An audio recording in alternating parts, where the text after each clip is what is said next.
Hello and welcome back. ഇന്നൊരു വളരെ interesting വിഷയമാണ് നമ്മുടെ ബൈക്കുകളിലെ ഇഗ്നിഷൻ സിസ്റ്റം. അതെങ്ങനെയാണ് വർക്ക് ചെയ്യുന്നത് എന്നറിയണ്ടേ? പ്ലഗിൽ എങ്ങനെ സ്പാർക്ക് ഉണ്ടാകുന്നു, അതെങ്ങനെ കൃത്യസമയത്തുണ്ടാകുന്നു, എന്തൊക്കെയാണ് പാർട്സ്, അത് ഓരോന്നും എങ്ങനെ വർക്ക് ചെയ്യുന്നു, പഴയ ബൈക്കുകളിലുള്ള CB പോയിന്റ് മുതൽ CDIയും ഡിജിറ്റൽ CDIയും TCIയും വരെയുള്ള എല്ലാ സിസ്റ്റംസിൻ്റെയും വർക്കിംഗ് എക്സ്പ്ലെയിൻ ചെയ്യുകയാണ് ഈ വീഡിയോയിൽ. എന്നാൽ തുടങ്ങാം. പെട്രോൾ ഫ്യൂൽ യൂസ് ചെയ്യുന്ന ഇന്റേണൽ കമ്പഷൻ എഞ്ചിൻ എന്ന നമ്മുടെ ബൈക്കിലൊക്കെ ഉള്ള പോലത്തെ എഞ്ചിനിൽ എയർ ഫ്യൂൽ മിക്സർ കത്തിക്കാനുള്ള തീപ്പൊരി വരുന്നത് സ്പാർക്ക് പ്ലഗിൽ നിന്നാണല്ലോ. സ്പാർക്ക് പ്ലഗിൽ സ്പാർക്ക് ഉണ്ടാവുന്നത് അതിൻ്റെ ടിപ്പിലുള്ള 2 പോയിന്റുകൾക്കിടയിൽ കറണ്ട് ചാടിപ്പോകുമ്പോഴാണ്. കറണ്ട് പോസിറ്റീവ് സൈഡിൽ നിന്ന് നെഗറ്റീവ് സൈഡിലേക്ക് ചാടുന്നതുകൊണ്ട്. ശരിക്കും ചാടുന്നതായി കാണുന്നുണ്ടെങ്കിലും അത് എയറിൽ കൂടി പാസ് ചെയ്യുന്നതാണ്. നോർമലി കറണ്ടിന് പാസ് ചെയ്യാൻ ഇലക്ട്രിസിറ്റി കണ്ടക്ട് ചെയ്യുന്ന മെറ്റീരിയൽ വേണം. ഇലക്ട്രോൺസിൻ്റെ മൂവ്മെൻ്റ് ആണല്ലോ ഇലക്ട്രിസിറ്റി. അപ്പോൾ ഫ്രീ മൂവിങ് ഇലക്ട്രോൺസ് ഉള്ള മെറ്റീരിയൽസിലെ ഇലക്ട്രിസിറ്റി കണ്ടക്ട് ചെയ്യും. കോപ്പർ, അലുമിനിയം, ഇരുമ്പ് ഒക്കെ പോലത്തെ. എയർ ആ ടൈപ്പ് അല്ല. എയറിലെ ആറ്റംസിന് ഫ്രീ മൂവിങ് ഇലക്ട്രോൺസ് ഇല്ല. അതുകൊണ്ടത് കറണ്ട് കടത്തിവിടില്ല. പക്ഷെ വളരെ ഹൈ വോൾട്ടേജ് ഉള്ള കറണ്ട് ആകുമ്പോൾ അത് എയറിൻ്റെ ആറ്റംസിനെ ചൂടാക്കും. ആ ഹൈ ചൂടിൽ ആറ്റംസിലെ അനങ്ങാത്ത ഇലക്ട്രോൺസ് ഇളകി ഫ്രീ ഇലക്ട്രോൺസ് ആയി ആ ആറ്റംസ് അയോൺസായി മാറും. അയോൺസ് എന്നാൽ ചാർജുള്ള ആറ്റം. അതിന് പ്ലാസ്മ എന്ന് പറയും. പ്ലാസ്മയിലൂടെ കറണ്ട് പാസ് ചെയ്യും. ഈ പ്ലാസ്മയാണ് നമ്മൾ കാണുന്ന ഈ ലൈറ്റ് അഥവാ സ്പാർക്ക്. ഒരു ചെറിയ സ്പാർക്ക് എങ്ങനെയാണ് ഫ്യൂൽ മിക്സർ കത്തിക്കുന്നത് എന്നിപ്പോൾ ക്ലിയറായി കാണും. ആ സ്പാർക്ക് എന്ന് പറയുന്നത് എയർ ചൂടായി പ്ലാസ്മ പരുവത്തിലായതാണ്. ആ ചൂടാണ് ഫ്യൂലിനെ കത്തിക്കുന്നത്. അകലം കൂടുന്നതിനനുസരിച്ച് കൂടുതൽ വോൾട്ടേജും വേണം ഈ പ്ലാസ്മ രൂപപ്പെടാൻ. ഏകദേശം 1 മില്ലിമീറ്റർ ഉള്ള സ്പാർക്ക് പ്ലഗിൻ്റെ ഗ്യാപ്പിൽ സ്പാർക്ക് ഉണ്ടാക്കാൻ മിനിമം വേണ്ടത് 3000 വോൾട്ടാണ്. പക്ഷെ അത് ഏറ്റവും മിനിമം കണക്കാണ്. സ്പാർക്ക് ഹെൽത്തി ആയിരിക്കില്ല. ഹെൽത്തിയായ സ്പാർക്കിന് ഏകദേശം 20,000 വോൾട്ട് വേണം എന്നാണ് പറയുന്നത്. 40,000 വോൾട്ട് വരെ ഉണ്ടാക്കുന്ന ഇഗ്നിഷൻ സിസ്റ്റംസ് ഉണ്ട്. വെൽഡിങ്ങും ഇതുപോലെ ഒരു ഇലക്ട്രിക് സ്പാർക്ക് അല്ലെങ്കിൽ ആർക്കാണ്, പക്ഷെ കൂടുതൽ പവർ ഉള്ളത്. ഇടിമിന്നലും ഇങ്ങനെ ഉണ്ടാകുന്ന ഒരു ഇലക്ട്രിസിറ്റി സ്പാർക്ക് തന്നെയാണെന്ന് അറിയാമോ? അതിനെന്തുമാത്രം വോൾട്ട് ഉണ്ടാവും ഇത്രയും ഉയർത്തി നിന്ന് ഭൂമി വരെ അകലത്തിൽ സ്പാർക്ക് ഉണ്ടാക്കാൻ? ഈ സ്പാർക്കിൻ്റെ സൗണ്ടാണ് ഇടി. പ്ലഗിലെ സ്പാർക്കിനും സൗണ്ട് ഉണ്ട്, പക്ഷേ ചെറുതായിരിക്കും. അപ്പോൾ സ്പാർക്ക് പ്ലഗിലെ സ്പാർക്കിന് 20,000 വോൾട്ട് വേണം എന്ന് മനസ്സിലായി. അതായത് 20 kV. റോഡ് സൈഡിലെ ട്രാൻസ്ഫോമറിൽ 11 kV ആണ് വരുന്നത്. അതിനെ പിന്നെ 230 വോൾട്ട് സിംഗിൾ ഫേസ് ആക്കിയാണ് നമ്മുടെ വീട്ടിലെത്തിക്കുന്നത്. അല്ലെങ്കിൽ 400 വോൾട്ട് 3 ഫേസ്. അത് വെച്ച് നോക്കുമ്പോൾ ഈ 20 kV എന്ത് വലുതാണെന്ന് മനസ്സിലാകും. പക്ഷേ ആംബിയർ കുറവായതുകൊണ്ട് അത്രയും ഡെഡ്ലി ആവില്ല. അപ്പോൾ ബൈക്കിലെ 12 വോൾട്ട് സിസ്റ്റത്തിൽ നിന്ന് എങ്ങനെയാണ് ഇത്രയും വലിയ വോൾട്ടേജ് ഉണ്ടാക്കുന്നത്? ഒരു ചെറിയ ട്രാൻസ്ഫോമറാണ് അത് ചെയ്യുന്നത്. ഇവിടെ അതിന് ഇഗ്നിഷൻ കോയിൽ എന്ന് പറയും. ട്രാൻസ്ഫോമറാണ് വോൾട്ടേജ് കൂട്ടുകയും കുറയ്ക്കുകയും ചെയ്യുന്ന ഇലക്ട്രിക്കൽ ഉപകരണം. 2 കോയിലുകൾ മാത്രം വച്ച് അത് വോൾട്ടേജ് കൂട്ടുകയോ കുറയ്ക്കുകയോ ചെയ്യും, മെക്കാനിക്കൽ മൂവ്മെൻറ്റ്സ് ഒന്നുമില്ലാതെ. ഇഗ്നിഷൻ കോയിലിനുള്ളിൽ അങ്ങനെ 2 കോയിലുണ്ട്. ആയിരക്കണക്കിന് ടേൺസ് അഥവാ ചുറ്റുള്ള കനം വളരെ കുറഞ്ഞ ഇൻസുലേറ്റ് ചെയ്ത കോപ്പർ വയർ കൊണ്ടുള്ളത്. അതൊരു അയൺ കോറിലാണ് ചുറ്റിയിരിക്കുന്നത്. ആ കോയിലിന് മുകളിൽ അഥവാ അതിന് ചുറ്റുമായിട്ട് അതിനെ കവർ ചെയ്യുന്ന രീതിയിൽ രണ്ടാമത്തെ കോയിൽ. ഇത് പക്ഷേ വലിയ വയറായിരിക്കും, ഒപ്പം ടേൺസും കുറവായിരിക്കും. ഇത് കോയിൽ എന്താണെന്ന് മനസ്സിലാക്കാൻ വേണ്ടി മാത്രമാണ്. കോയിലിൻ്റെ ടേൺസ് ഇതിൻ്റെ 100ഉം 1000ഉം ഇരട്ടി ഉണ്ടാവും ഒറിജിനലായിട്ട്. ഈ കട്ടി കൂടിയ വയറിൻ്റെ കോയിലിലാണ് ബാറ്ററിയിൽ നിന്ന് അല്ലെങ്കിൽ ഓൾട്ടർനേറ്ററിൽ നിന്നുള്ള ലോ വോൾട്ടേജ് വയർ കണക്ട് ചെയ്തിരിക്കുന്നത്. അതുകൊണ്ട് ആ വൈൻഡിങ്ങിന് പ്രൈമറി വൈൻഡിങ് എന്ന് പറയും. മറ്റേത് സെക്കൻഡറിയിൽ നിന്നാണ് സ്പാർക്ക് പ്ലഗിലേക്ക് വയർ പോകുന്നത്. ഇതാണ് ഇഗ്നിഷൻ കോയിലിൻ്റെ കൺസ്ട്രക്ഷൻ. ഇത് പഴയ ടൈപ്പ് ഇഗ്നിഷൻ കോയിലാണ്. ഇതിന് രൂപം പോലെ തന്നെ ക്യാൻ ടൈപ്പ് എന്ന് പറയും. ഇപ്പോഴത്തേത് ചെറുതാണ്, പക്ഷേ വർക്കിംഗ് എല്ലാം same.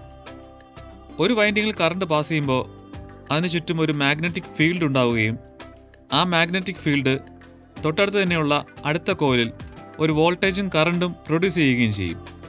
Magnetic lines of force ഒരു വയറിനെ കട്ട് ചെയ്ത് കടന്നു പോകുമ്പോൾ ആ വയറിൽ ഇലക്ട്രിസിറ്റി ഉണ്ടാകും എന്ന് മുമ്പൊരു വീഡിയോയിൽ നന്നായി എക്സ്പ്ലെയിൻ ചെയ്തതാണ്. രണ്ടാമത്തെ വൈൻഡിങ്ങിൽ ഇങ്ങനെ ഇൻഡ്യൂസ് ചെയ്തുണ്ടാകുന്ന വോൾട്ടേജ് 2 വൈൻഡിങ്ങിൻ്റെയും ടേൺസിൻ്റെ എണ്ണത്തിന് ആനുപാതികമായിരിക്കും.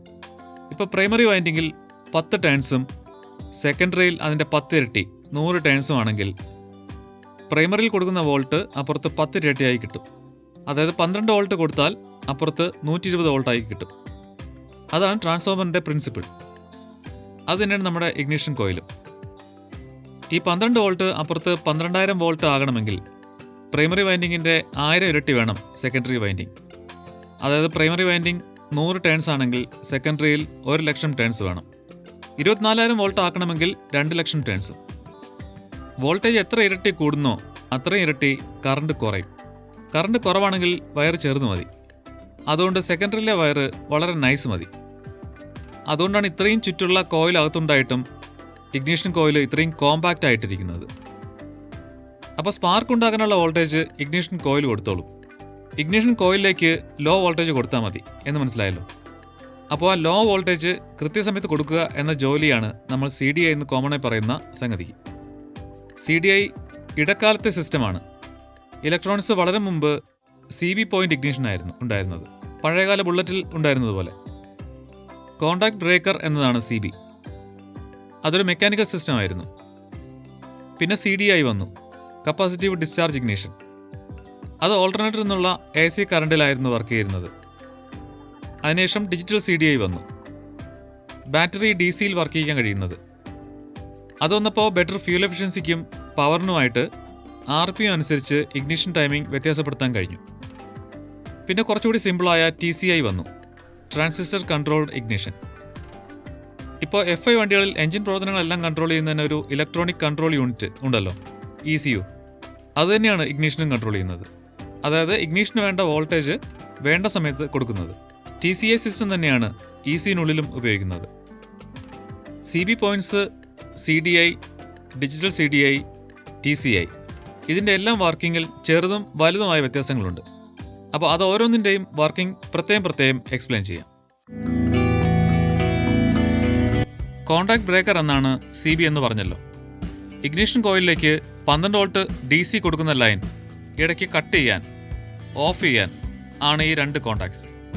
ആ കോണ്ടാക്ട്സിലെ തമ്മിൽ അകറ്റി പവർ കട്ട് ചെയ്യുന്നതിനാണ് ബ്രേക്കിംഗ് എന്ന് പറയുന്നത്. ഇലക്ട്രിക്കൽ ഫീൽഡിൽ സ്വിച്ചുകളെ പറ്റി പറയാൻ സാധാരണ ഉപയോഗിക്കുന്ന ടേമാണ് കോണ്ടാക്ട് ബ്രേക്കർ എന്നത്. അപ്പോൾ അതൊരു സ്വിച്ച് തന്നെയാണ്. ഗവർണർ എന്ന് വിളിക്കുന്ന ഒരു ഷാഫ്റ്റാണ് ഇത് പ്രവർത്തിപ്പിക്കുന്നത്. ആ ഷാഫ്റ്റിനെ കറക്കുന്നത് ക്രാങ്ക് തന്നെയാണ്, ഗിയറുകളിലൂടെ ക്രാങ്കിൻ്റെ പകുതി സ്പീഡിൽ. ഗവർണർ ഷാഫ്റ്റ് മുഴുവനായും റൗണ്ട് അല്ല, അതിൻ്റെ ഒരു ഭാഗം ഗ്രൈൻഡ് ചെയ്ത് ഒതുക്കിയ മട്ടിലാണ്. ഗവർണറിന് മുകളിൽ കാണുന്നതാണ് കോണ്ടാക്ട് പോയിന്റ്സ്. അതിൽ താഴത്തെ പോയിന്റ് ബോഡിയിൽ ഉറപ്പിച്ചിരിക്കുന്നു.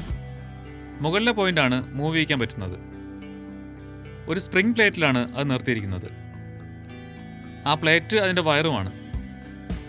ഉറപ്പിച്ചിരിക്കുന്ന പോയിന്റിൽ നിന്ന് ബോഡിയിലെ നെഗറ്റീവ് മൂവബിൾ പോയിന്റിലൂടെ സ്പ്രിംഗ് പ്ലേറ്റിലൂടെ ഇഗ്നിഷൻ കോയിലിലേക്ക് പോകും. ഇഗ്നിഷൻ കോയിലിൻ്റെ പോസിറ്റീവ് ലീഡ് ബാറ്ററിയിൽ നിന്ന് വരും. താഴെ കാണുന്നത് കപ്പാസിറ്ററാണ്. ഇവിടെ അതിന് കണ്ടൻസർ എന്ന് പറയും. അതിൻ്റെ കണക്ഷനും ഇഗ്നിഷനിലേക്ക് പോകുന്ന വയറിൽ നിന്ന് തന്നെയാണ് എടുത്തിരിക്കുന്നത്. കപ്പാസിറ്ററിൻ്റെ മറ്റേ എൻഡ് ബോഡിയിൽ എർത്ത് ചെയ്തിട്ടുണ്ട്. ഇത്രയാണ് CB പോയിന്റ്സിൻ്റെ പാർട്സ്. ഷാഫ്റ്റ് കറങ്ങുമ്പോൾ ആ ഗ്രൈൻഡ് ചെയ്ത ഭാഗം കഴിയുമ്പോൾ അത് കോണ്ടാക്റ്റിനെ തള്ളി ഉയർത്തി കോണ്ടാക്ട് ബ്രേക്ക് ചെയ്യുകയും വീണ്ടും ആ ഗ്രൈൻഡഡ് പാർട്ട് വരുമ്പോൾ കോണ്ടാക്ട്സ് വീണ്ടും അടക്കുകയും ചെയ്യും. ആ കോണ്ടാക്ട്സ് ടച്ച് ചെയ്യുമ്പോൾ ഇഗ്നിഷൻ കോയിലിലെ പ്രൈമറി കോയിലിലൂടെ 12 വോൾട്ട് ബാറ്ററി സപ്ലൈ ഒഴുകും. ആ കോയിലിന് ചുറ്റും മാഗ്നറ്റിക് ലൈൻസ് ഓഫ് ഫോഴ്സ് ഉണ്ടാകും. അത് കാരണം സെക്കൻഡറി കോയിലിൽ ഹൈ വോൾട്ടേജ് ഇൻഡ്യൂസ് ചെയ്യപ്പെടും, സ്പാർക്ക് പ്ലഗിൽ സ്പാർക്ക് ഉണ്ടാകും എന്ന് ചിന്തിക്കുകയാണോ?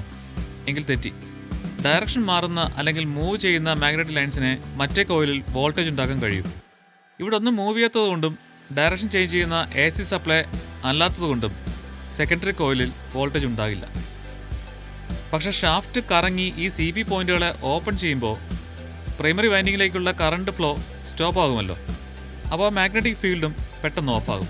അങ്ങനെ പെട്ടെന്നുള്ള മാഗ്നറ്റിക് ലൈൻസിൻ്റെ കട്ടാവൽ നേരത്തെ പറഞ്ഞ പോലെയുള്ള മൂവിങ് മാഗ്നറ്റിക് ഫീൽഡ് ഉണ്ടാക്കും. അതായത് ആ സ്ട്രോങ് മാഗ്നറ്റിക് ഫീൽഡ് ഓഫ് ആകുന്ന ടൈമിൽ അത് സെക്കൻഡറി കോയിലിനെ കട്ട് ചെയ്തുകൊണ്ട് പോകും വളരെ വേഗത്തിൽ. അതുമതി സെക്കൻഡറി കോയിലിൽ ഹൈ വോൾട്ടേജ് പ്രൊഡ്യൂസ് ചെയ്യപ്പെടാൻ. അത് സ്പാർക്ക് പ്ലഗിലേക്ക് ഒഴുകും, സ്പാർക്ക് ഉണ്ടാകും. അതായത് വോൾട്ടേജ് കൊടുത്തിരിക്കുമ്പോഴല്ല, അത് ഓഫ് ആകുമ്പോഴാണ് CB പോയിന്റ് സിസ്റ്റത്തിൽ ഇഗ്നിഷൻ കോയിലിൽ ഹൈ വോൾട്ടേജ് ഉണ്ടാകുന്നതും അത് പ്ലഗിൽ സ്പാർക്ക് ആകുന്നതും. അപ്പോൾ നിങ്ങളിൽ ചിലരെങ്കിലും ഒരു സംശയം ചോദിച്ചേക്കാം, കോയിലിലേക്കുള്ള വോൾട്ടേജ് കട്ടാവുമ്പോൾ ഇത് സംഭവിക്കുമെങ്കിൽ എന്തുകൊണ്ട് തിരിച്ച് ഓൺ ആകുമ്പോഴും അതുണ്ടാവുന്നില്ല? അപ്പോഴും മാഗ്നറ്റിക് ഫോഴ്സ് കോയിലിലെ വയറുകളെ കട്ട് ചെയ്യുന്നുണ്ടല്ലോ എന്ന്. ശരിയാണ്, പക്ഷേ ഇവിടെ ബാറ്ററിയിൽ നിന്നും കൊടുക്കുന്ന 12 വോൾട്ടിന് അങ്ങനെ ഒരു സ്ട്രോങ് മാഗ്നറ്റിക് ഫീൽഡ് പെട്ടെന്നുണ്ടാക്കാൻ കഴിവുള്ളതല്ല. കോയിലിൽ വോൾട്ടേജ് കൊടുക്കുമ്പോൾ അതിൽ മാഗ്നറ്റിക് ഫോഴ്സ് ഉണ്ടാകുന്നത് സ്ലോയിലാണ്. പവർ കട്ട് ചെയ്യുമ്പോൾ കൊളാപ്സ് ആകുന്ന അത്ര വേഗത്തിൽ അല്ല അതുണ്ടാകുന്നത്. കറണ്ട് പ്രൊഡ്യൂസ് ആകാൻ അതിന് സ്പീഡ് വേണം. വോൾട്ടേജ് കട്ടായി മാഗ്നറ്റിക് ഫോഴ്സിൻ്റെ കൊളാപ്സ് സെക്കൻഡറിയിൽ വോൾട്ടേജ് പ്രൊഡ്യൂസ് ചെയ്യുന്നതിനൊപ്പം പ്രൈമറിയിലും ഒരു റിവേഴ്സ് വോൾട്ടേജ് ഉണ്ടാക്കും. അതിന് ബാക്ക് EMF എന്ന് പറയും. അത് അങ്ങോട്ട് കൊടുത്ത 12 വോൾട്ടിനേക്കാൾ കൂടുതലായിരിക്കും. അത് ഈ അകന്നു നിൽക്കുന്ന കോണ്ടാക്ട് പോയിന്റുകൾക്ക് ഇടയിൽ സ്പാർക്ക് ഉണ്ടാകാൻ കാരണമാവാം. അങ്ങനെ ഉണ്ടായാൽ ആ പോയിന്റ്സ് കേടാവും. അത് ഒഴിവാക്കാനാണ് ഈ ലൈനിൽ ഒരു കണ്ടൻസർ അല്ലെങ്കിൽ കപ്പാസിറ്റർ കണക്ട് ചെയ്തിരിക്കുന്നത്. കപ്പാസിറ്റർ വോൾട്ടേജ് സ്റ്റോർ ചെയ്യുന്ന സംഗതിയാണെന്ന് അറിയാമല്ലോ. ആ വരുന്ന വോൾട്ടേജിനെ കപ്പാസിറ്റർ അങ്ങ് എടുക്കും. അങ്ങനെ അതിനെ CB പോയിന്റിൽ എത്താതെ നോക്കും. അടുത്ത പോയിന്റുകൾ ടച്ച് ചെയ്യുന്ന സമയത്ത് അത് എർത്ത് ചെയ്ത് കളയുകയും ചെയ്യും. അങ്ങനെ വീണ്ടും പോയിന്റുകൾ ടച്ച് ചെയ്യുമ്പോൾ, അഥവാ ടെക്നിക്കൽ ടൈംസിൽ ക്ലോസ് ആകുമ്പോൾ, വീണ്ടും ഇഗ്നിഷൻ കോയിലിൻ്റെ പ്രൈമറി കോയിൽ ആക്ടിവേറ്റ് ആകും, ചാർജ് ആകും, മാഗ്നറ്റിക് ലൈൻസ് ഓഫ് ഫോഴ്സ് ഉണ്ടാകും. വീണ്ടും ഇത് അകലുമ്പോൾ, കോണ്ടാക്ട്സ് ഓപ്പൺ ആകുമ്പോൾ അല്ലെങ്കിൽ കണക്ഷൻ ബ്രേക്ക് ആകുമ്പോൾ മാഗ്നറ്റിക് ലൈൻസ് കൊളാപ്സ് ആകും, സെക്കൻഡറിയിൽ ഹൈ വോൾട്ടേജ് ഉണ്ടാകും, സ്പാർക്ക് ഉണ്ടാകും. ഇതിങ്ങനെ ആവർത്തിക്കും. പിസ്റ്റൺ കംപ്രഷൻ സ്ട്രോക്കിൻ്റെ അവസാനം എത്തുമ്പോൾ ഈ കോണ്ടാക്ട് ഓപ്പൺ ആക്കാനായി ഈ സിസ്റ്റം ഡിസൈൻ ചെയ്തിട്ടുണ്ട്. പിന്നെ അത്യാവശ്യം വേണ്ട ചെറിയ അഡ്ജസ്റ്റ്മെൻറ്റ്സ് വരുത്തുന്നത് ഈ പ്ലേറ്റ് അഡ്ജസ്റ്റ് ചെയ്തിട്ടാണ്. മെക്കാനിക്കൽ സിസ്റ്റം ആയതുകൊണ്ട് പ്രോബ്ലംസും ഒത്തിരി ഉണ്ടാകുമായിരുന്നു. പെർഫെക്റ്റായി വർക്ക് ചെയ്യണമെങ്കിൽ ഇടയ്ക്കിടെ അഡ്ജസ്റ്റ്മെൻറ്റ്സും CB പോയിൻറ്റ്സിൻ്റെ ക്ലീനിങ്ങും ഒക്കെ ആവശ്യമായിരുന്നു. അങ്ങനെ ഇലക്ട്രോണിക്സ് വളർന്നപ്പോൾ വളരെ റിലയബിളായ CDIയിലേക്ക് ഇഗ്നിഷൻ സിസ്റ്റവും മാറി. കപ്പാസിറ്റീവ് ഡിസ്ചാർജ് ഇഗ്നിഷൻ എന്നാണ് ഇതിൻ്റെ ഫുൾ ഫോം. ബാറ്ററിക്ക് പകരം ഒരു കപ്പാസിറ്ററാണ് ഇവിടെ ഇഗ്നിഷൻ കോയിലിലേക്ക് പവർ കൊടുക്കുന്നത്. കപ്പാസിറ്ററിലേക്ക് പവർ വരുന്നത് ഓൾട്ടർനേറ്ററിലെ ഇഗ്നിഷന് വേണ്ടിയുള്ള പ്രത്യേകം കോയിലിൽ നിന്നാണ്. അത് AC കറണ്ടാണ്. അതുകൊണ്ട് തന്നെ ഇതിനെ AC CDI എന്ന് പറയും. CDIയുടെ ഒരു സിമ്പിൾ ഡയഗ്രമാണിത്. കാര്യങ്ങൾ സിമ്പിളായി മനസ്സിലാക്കാൻ ഇതാണ് നല്ലത്. ഓൾട്ടർനേറ്ററിലെ ഇഗ്നിഷന് വേണ്ടിയുള്ള കോയിലിൽ നിന്ന് വരുന്നത് 12 വോൾട്ട് അല്ല. അത് 300 മുതൽ 600 വോൾട്ട് വരെ ഉണ്ടാവും. പല സിസ്റ്റത്തിലും പലതാവും വോൾട്ട്. ആ AC കറണ്ട് CDIക്കകത്ത് ഒരു ഡയോഡിൽ കൂടി കടന്ന് പൾസിംഗ് DC ആയാണ് കപ്പാസിറ്ററിലേക്ക് എത്തുന്നത്. DC ആയതുകൊണ്ട് ഈ കറണ്ട് കപ്പാസിറ്റർ കടന്ന് കോയിലിലേക്ക് എത്തില്ല. പകരം ആ കറണ്ട് മുഴുവൻ കപ്പാസിറ്റർ അബ്സോർബ് ചെയ്ത് അത് ചാർജ് ആകും. CDക്കുള്ളിൽ ഒരു ഇലക്ട്രോണിക് സ്വിച്ച് ഉണ്ട്. സിലിക്കോൺ കൺട്രോൾഡ് റെക്ടിഫയർ എന്ന SCR സ്വിച്ച്. 3 കണക്ഷൻ ലെഗുള്ള ഇതിനെ തൈറിസ്റ്റർ എന്നും പറയും. അതിൻ്റെ പ്രത്യേകത കൂടിയ വോൾട്ടിനെയും കറണ്ടിനെയും കടത്തി വിടാതെ തടഞ്ഞു നിർത്തിയിരിക്കാനും നടുവിലെ കണക്ഷൻ ലെഗിലൂടെ ഒരു ചെറിയ വോൾട്ടേജ് പൾസ് കിട്ടിയാൽ അത് കണ്ടക്ടറായി മാറി ആ മെയിൻ ലൈനിലുള്ള വലിയ വോൾട്ടും കറണ്ടും പാസ് ചെയ്യാൻ അനുവദിക്കുകയും ചെയ്യും എന്നതാണ്. ഇവിടെ ഈ ചെറിയ വോൾട്ട് പൾസ് കിട്ടുന്നത് ഓൾട്ടർനേറ്റർ ഭാഗത്തെ പിക്കപ്പ് കോയിൽ എന്ന ഒരു ചെറിയ കോയിൽ നിന്നാണ്.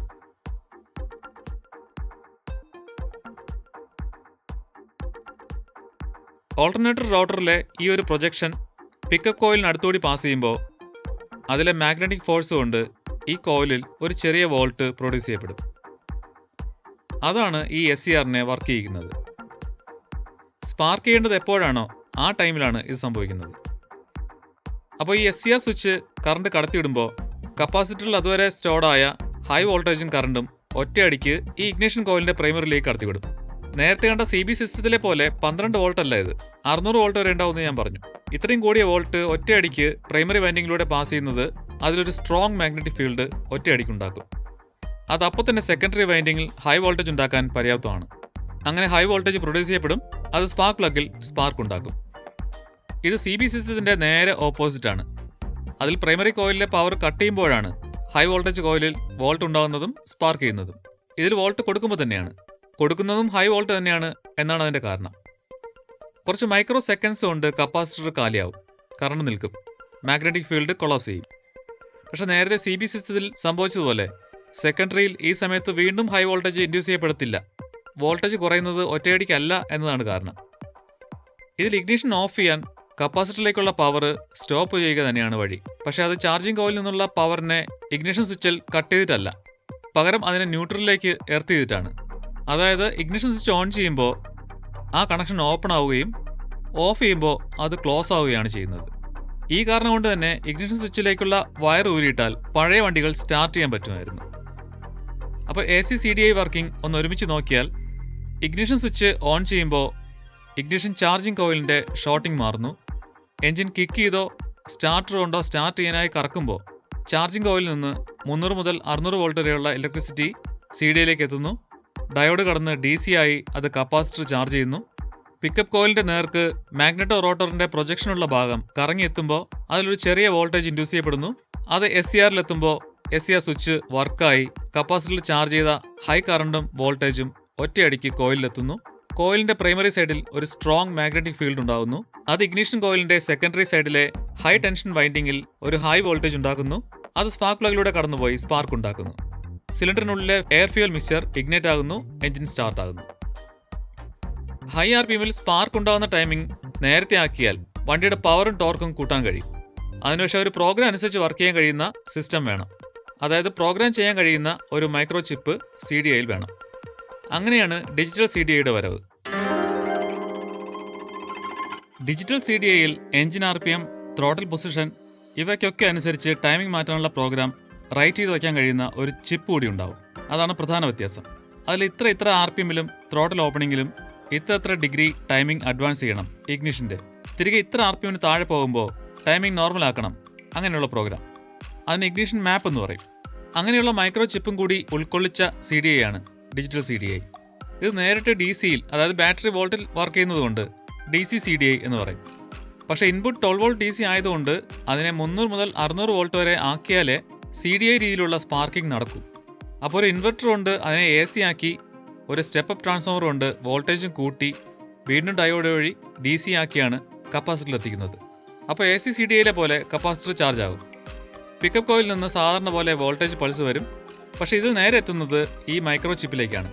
അത് സ്പാർക്ക് ഉണ്ടാവുന്ന ടൈമിനും വളരെ മുമ്പായിരിക്കും. TDC നിന്ന് ഏതാണ്ട് 50 ഡിഗ്രി വരെയൊക്കെ മുമ്പ്. പിന്നെ ഈ ചിപ്പ് എഞ്ചിൻ RPMനും ത്രോട്ടിൽ പൊസിഷൻ സെൻസർ ഉണ്ടെങ്കിൽ അതിൻ്റെ പൊസിഷനും ഒക്കെ കണക്ക് കൂട്ടി അതിൽ സ്റ്റോർ ചെയ്തിരിക്കുന്ന പ്രോഗ്രാം അനുസരിച്ച് ഇഗ്നിഷൻ ടൈമിംഗ് തീരുമാനിച്ച് ആ സമയത്ത് SCRന് ഓപ്പൺ ആകാനുള്ള സിഗ്നൽ കൊടുക്കും. ബാക്കിയെല്ലാം നേരത്തെ AC CDIയിൽ കണ്ടതുപോലെ. ഡിജിറ്റൽ CDIയിലേക്കുള്ള DC സപ്ലൈ കട്ട് ചെയ്ത് തന്നെയാണ് ഇഗ്നിഷനും അതിലൂടെ എഞ്ചിനും ഓഫ് ആക്കുന്നത്. കീ കൊണ്ടുള്ള ഇഗ്നിഷൻ സ്വിച്ചും ഹാൻഡിൽ ബാറിലെ എഞ്ചിൻ കിൽ സ്വിച്ചും ഇതിൽ കാണുന്ന പോലെ സീരീസ് ആയാണ് കണക്ട് ചെയ്തിരിക്കുന്നത്.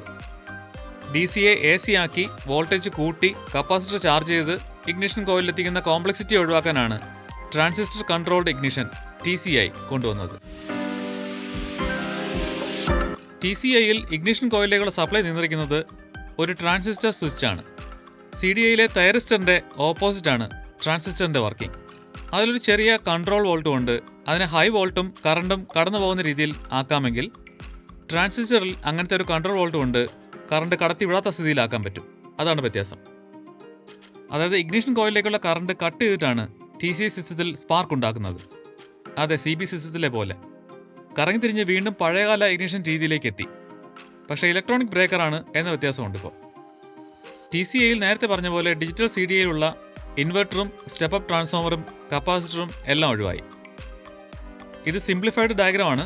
എന്നാലും പ്രധാനമായിട്ട് ഒരു ഡയോഡും ട്രാൻസിസ്റ്ററും പിന്നെ ഒരു മൈക്രോ ചിപ്പും മാത്രമായിട്ട് മാറും. അപ്പോൾ ഇതിൽ ഇഗ്നിഷൻ സ്വിച്ച് ഓൺ ചെയ്യുമ്പോൾ തന്നെ ഇഗ്നിഷൻ കോയിലിൻ്റെ പ്രൈമറി വൈൻഡിങ്ങിൽ DC 12 വോൾട്ട് എത്തും. അതിൽ മാഗ്നറ്റിക് ഫീൽഡ് ഉണ്ടാവും. എഞ്ചിൻ കിക്ക് ചെയ്തോ ഇലക്ട്രിക് സ്റ്റാർട്ടർ യൂസ് ചെയ്തോ സ്റ്റാർട്ട് ചെയ്യാൻ ശ്രമിക്കുമ്പോൾ മാഗ്നറ്റോ വീൽ കറങ്ങി പിക്കപ്പ് കോയിൽ ആ ചെറിയ വോൾട്ടിൻ്റെ സിഗ്നൽ ചിപ്പിന് കൊടുക്കും.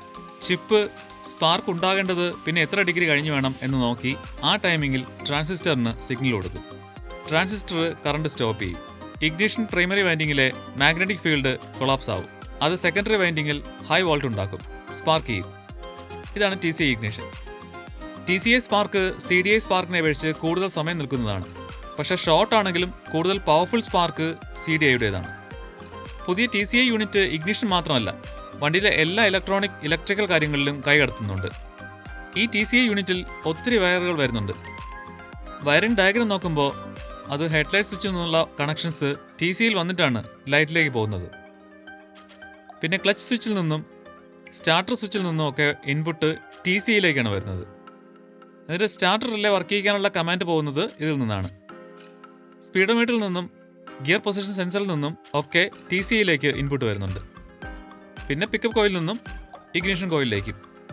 FI വരും മുമ്പ് ഒരു ചെറിയ ECU തന്നെയായിരുന്നു TCI യൂണിറ്റ്. ECU വന്നപ്പോൾ എല്ലാം കൂടി അതിന് കൊടുത്തു. ഫ്യൂൽ ഇഞ്ചക്ഷനോടൊപ്പം ഇഗ്നിഷനും ഇതുപോലുള്ള ആക്സസറീസ് കാര്യങ്ങളും ECU തന്നെയാണ് കൺട്രോൾ ചെയ്യുന്നത്. ഞാൻ ആദ്യം പറഞ്ഞ പോലെ TCI സിസ്റ്റമാണ് പുതിയ വണ്ടികളിലെ ECUയിലും ഇഗ്നിഷനും കൺട്രോൾ ചെയ്യാൻ ഉപയോഗിക്കുന്നത്. അപ്പോൾ ബൈക്കിലെ ഇഗ്നിഷൻ സിസ്റ്റംസിനെ കുറിച്ച് മിക്ക കാര്യങ്ങളും കവർ ചെയ്തു എന്നാണ് എൻ്റെ വിശ്വാസം. മറ്റൊരു ഇൻഫോർമേറ്റീവ് വീഡിയോയുമായി വീണ്ടും വരാം. Thank you so much for watching.